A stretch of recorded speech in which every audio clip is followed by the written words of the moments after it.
O Ernesto nos convidou para um samba no Itamaraty. Nós fomos e ouvimos só tititi. Globalistas caladinhos no seu banco, tentando lembrar do tal Rio Branco. No outro dia encontremos com Ernesto xingando chinês, russo e alemão.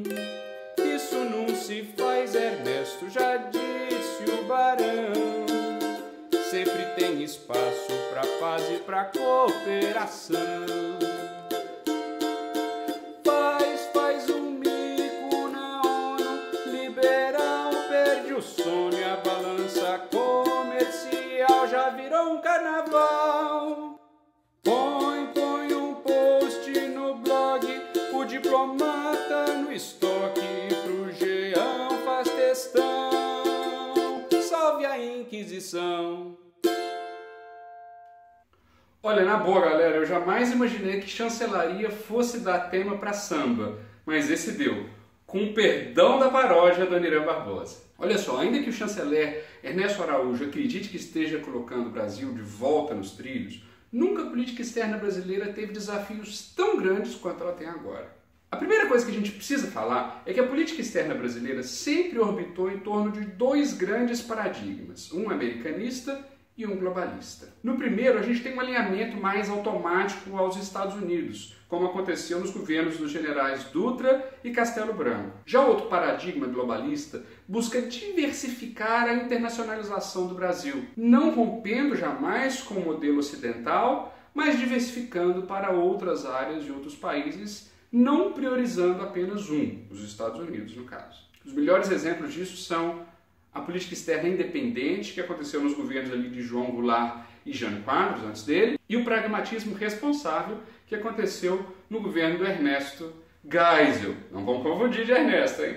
Então o Ernesto não inventou nada. Ele simplesmente aprofundou esse paradigma americanista que a gente vinha vivendo desde o impeachment da presidente Dilma Rousseff. Se por um lado o Ernesto Araújo tenta reativar o consenso de Washington com um alinhamento ideológico imediato aos Estados Unidos, por outro lado, o ministro da Economia Paulo Guedes busca fazer um retorno daquelas políticas do consenso de Washington da década de 1990, só que quando os Estados Unidos não estão fazendo isso. Pelo contrário, o governo Trump foi eleito negando as políticas do consenso de Washington. Repetindo o que eu sempre digo sobre o Bozo, ele é coerente na sua incoerência, e isso se reflete nas duas orientações agora contraditórias que tem no seu governo. Voltando para Ernesto, a grande novidade também está em criar as bases de uma política cristã religiosa fundamentalista que nega aí o globalismo e os direitos humanos.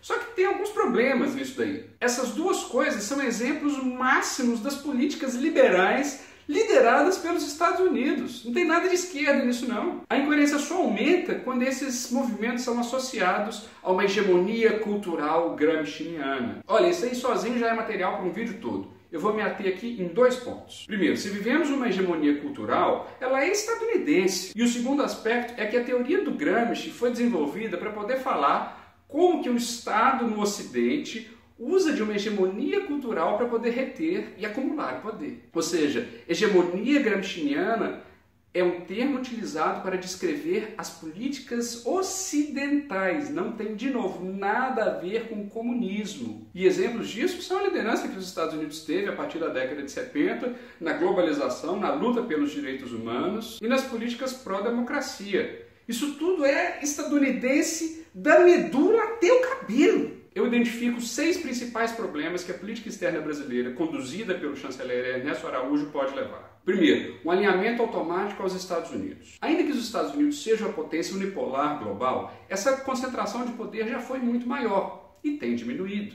Nesse sentido, o Brasil estaria se aliando à potência decadente e não às potências ascendentes. Precisamente o contrário do que o Barão do Rio Branco fez no início do século XX, quando buscou um alinhamento aos Estados Unidos e não um alinhamento à Europa. Um segundo ponto é a reversão da pluralização dos parceiros internacionais do Brasil. E a jogada é arriscada. Se por alguma razão esse parceiro deixa de nos atender de maneira prioritária, estamos na água.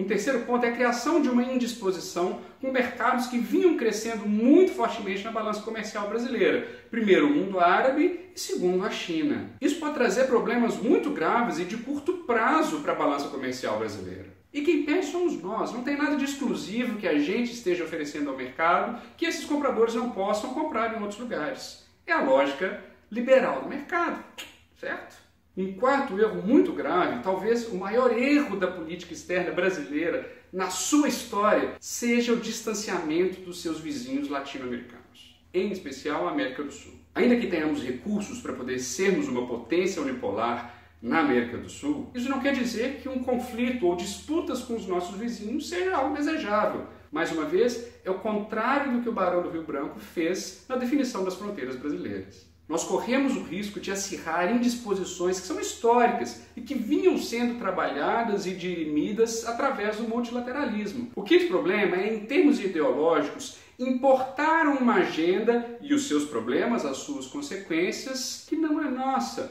como a cruzada neocristã e o militarismo, o que pode trazer problemas para nós tanto em termos da nossa segurança doméstica quanto a nossa segurança externa. E como sexto problema, pessoalizar o Itamaraty, fazendo dele um instrumento da briga pessoal do presidente Bozo com seus oponentes, é diminuir uma das instituições mais sólidas que nós temos em nosso país. Isso sem falar que justifica exatamente a perseguição doméstica que levou, por exemplo, o deputado Jean Willis ao exílio. Mancada feia é essa. O nosso atual chanceler tem o potencial de desmanchar um histórico de relações internacionais do Brasil que vinham sendo construídas com algumas rupturas, mas com larga continuidade pelo Itamaraty desde a nossa independência. Para saber um pouquinho mais sobre esses paradigmas da política externa brasileira, eu recomendo duas obras que eu acho que são fundamentais para entender. Primeiro, é a Política Externa Brasileira, da Letícia Pinheiro, e a História da Política Exterior do Brasil, de Amado Servo, de Clodoaldo Bueno.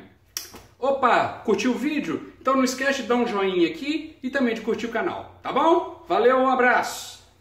Pô, esse samba não deu certo não, vamos pro Ernesto mesmo, que funciona melhor. Vamos pro Ernesto, que não vai dar certo esse negócio não. Ih, esse cara aí tá doido, vamos embora.